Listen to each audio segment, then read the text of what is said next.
Okay, now we're gonna give some examples on how to solve linear inequalities. The good news is that solving linear inequalities is really not much different than solving linear equalities. Everything is really almost the same. There's only one difference, and that is you have to remember that if at any point in time you multiply or divide the inequality, both sides always, of course, if you multiply or divide the inequality by a negative number, then the inequality sign is reversed. Okay, that is the only difference. Other than that, everything is exactly the same. So you would solve an inequality, a linear inequality, the same way you would solve a linear equation, with only one exception. If you, at some point in time, at any moment, at any step, multiply or divide both sides of the inequality by a negative number, then the inequality sign is reversed. Okay, that's it. Other than that, everything is the same. Okay, so let's have here 4 examples. Let's solve them. So the first one says 3x minus 2 bigger than 4. Okay, so again, you would treat this like if it was an inequality. You want to solve for x, you want to isolate the x, so everything that is not x needs to move to the other side. So in this one in particular, I would need to move the negative 2 to the other side. And doing that, this will become 3x bigger than, well, when you move the negative 2, it becomes plus 2, and 14 plus 2 is 16. So you would get 3x bigger than 16. Then you divide by 3, and keep in mind that when you're dividing or multiplying, you have to pay attention whether you're dividing or multiplying by a negative number. In this case, we're dividing by positive 3, so nothing happens. The inequality sign stays the same. It doesn't get reversed. And that is it. That is the answer. This is the answer in inequality notation. Now, let's express the answer in interval notation as well. In interval notation, this is all numbers bigger than 16 over 3. So in interval notation, this would be 16 thirds. And I don't want to include 16 thirds, so I need to use parentheses, open parentheses there. And then all numbers bigger means all numbers to the right, so all the way to infinity. Okay, so this would be the answer in inequality notation. Remember that you never use the square bracket next to an infinity symbol. Okay, that's it. Let's do the other one. The other one, again, same thing. You would just do it just the same way you would solve an equation. So I want to solve for x, isolate the x. So this negative 2 needs to move to the other side. So it needs to go. And when it moves, you would get negative 3x on the left, less than or equal than 2 plus 2, and 2 plus 2 is 4. So negative 3x less than or equal than 4. And now we're going to divide by negative 3 to get the x all by itself. But because we're going to be dividing by negative 3, I'm going to write this in a separate line. We're going to be dividing by negative 3.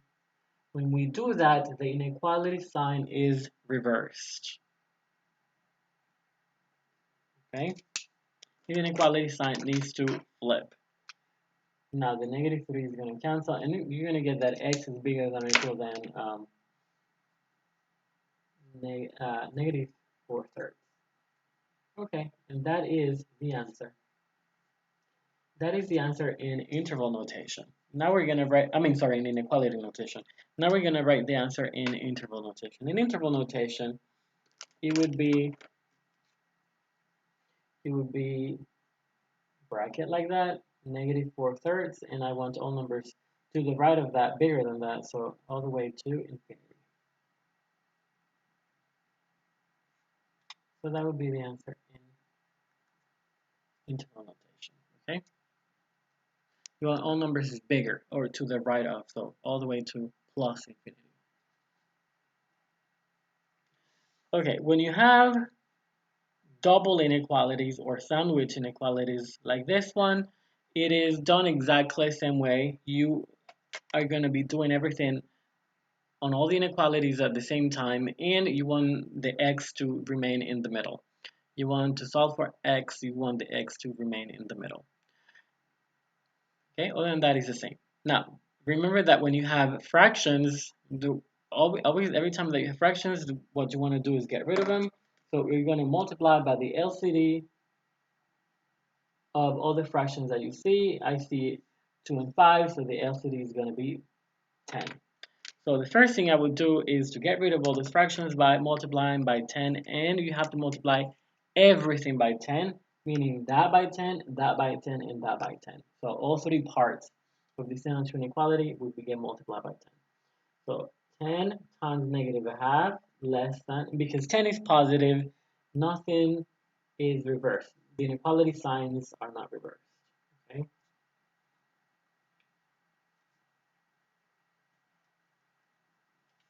Okay.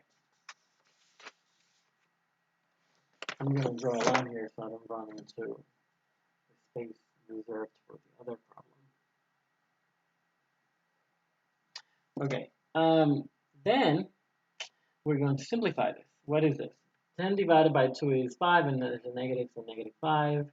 Less than, these 10s cancel, and then you're left with 2x plus 3. Less than or equal than, and then that's a 5. So that's going to give us 15. Okay? And now, one step at a time, get rid of everything until you have left x. You're left with x all by itself in the middle. So subtract 3. And remember, you have to do it for all three pieces of that inequality, not just one side.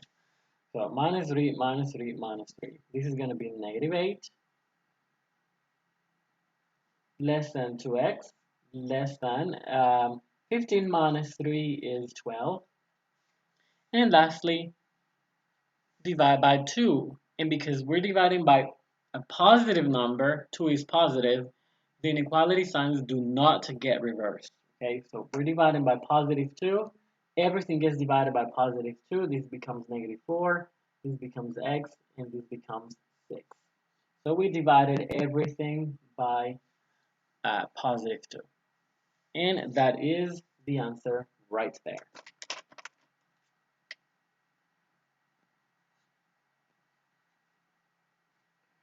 Okay. So if you start out with a compound inequality, the answer is also going to be a compound inequality. And the answer in interval notation, oh, by the way, there's a little mistake here, because that should have been less than or equal in that one as well. Okay, now it's fixed.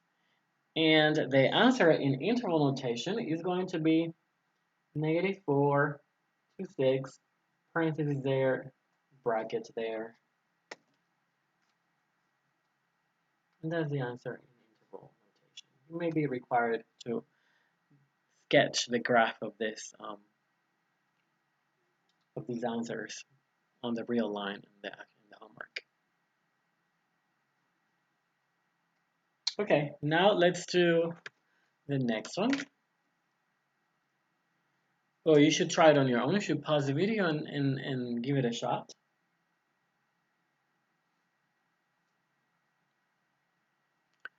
Okay, the first thing you should do is get rid of all the fractions. Multiply by the LCD.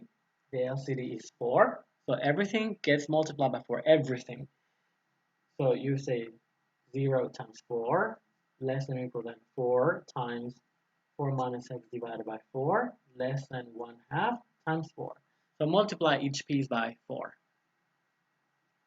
Now, 0 times 4 is 0. These 4's right here get canceled. And you're left with 4 minus x is less than, and then here 1/2 times 4 is 2. Okay, remember we want the x in the middle.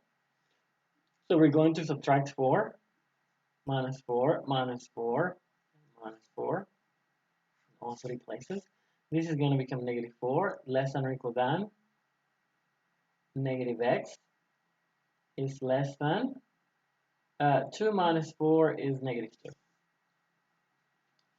And lastly, we need to get rid of that negative in front of the x, so that means we need to divide everything by negative 1 or multiply by negative 1, same thing. So when you divide by negative 1 though, the inequality signs get reversed.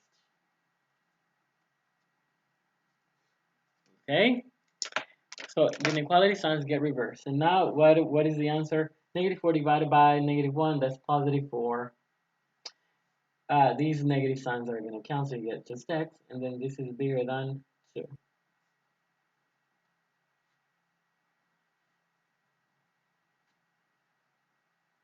All right, and that's the answer in interval notation.